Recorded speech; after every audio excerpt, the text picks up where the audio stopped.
Did you pray today? I can get down on some gang. Did you pray to get down on the gang?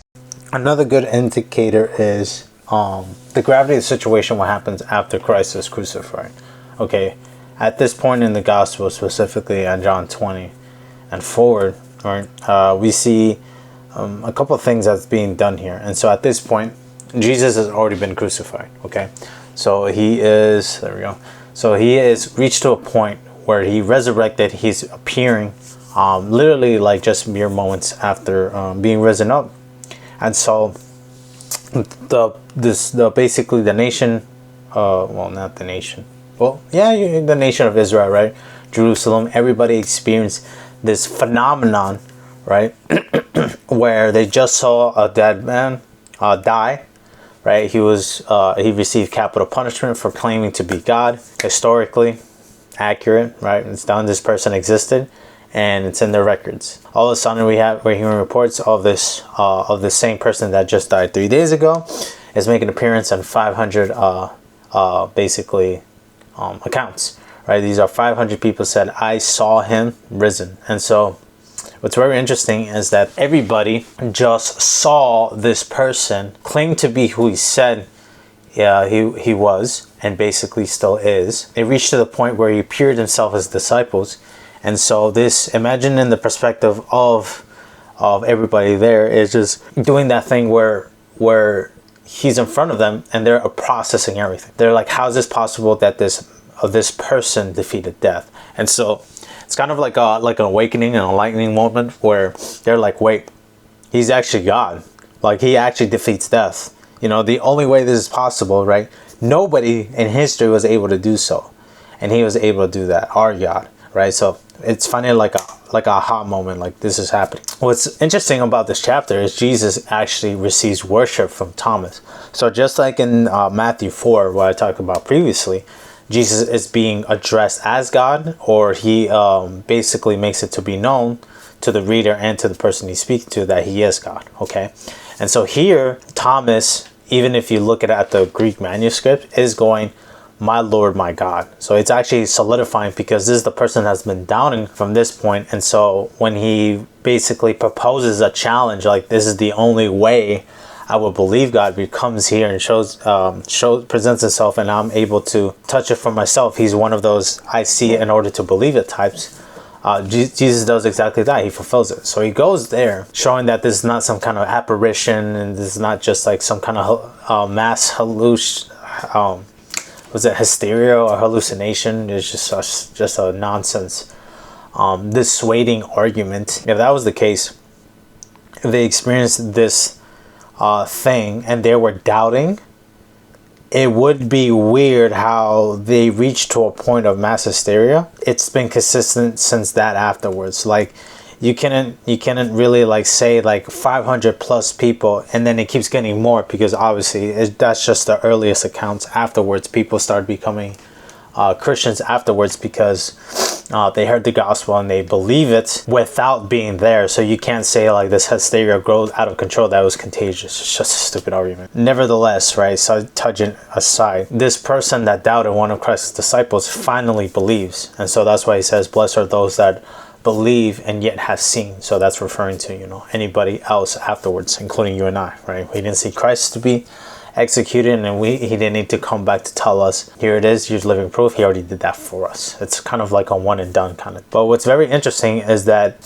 a lot of things that people don't mention, they just saw this man executed. And so from this point on forward, if they choose to decide to worship this person, this mere mortal, they're actually committing the same, to a similar degree of the same blasphemy that person just was killed over, you know.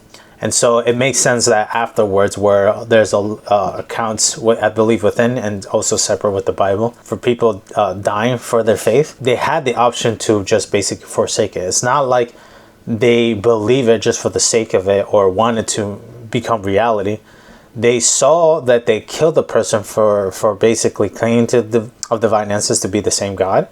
There was actually zero incentive from a human secular perspective to basically choose to still follow this person regardless, expecting death. This is a common, right? argument for those outside of the faith. Where it's like, well, you know, just because somebody's willing to die for it and doesn't really necessarily facilitate that it's true, and just because, you know, they're out to offer their life, it's less than that, because like these people are just literally being forced to forsake what they know to be truth. It's not like they're assuming, right?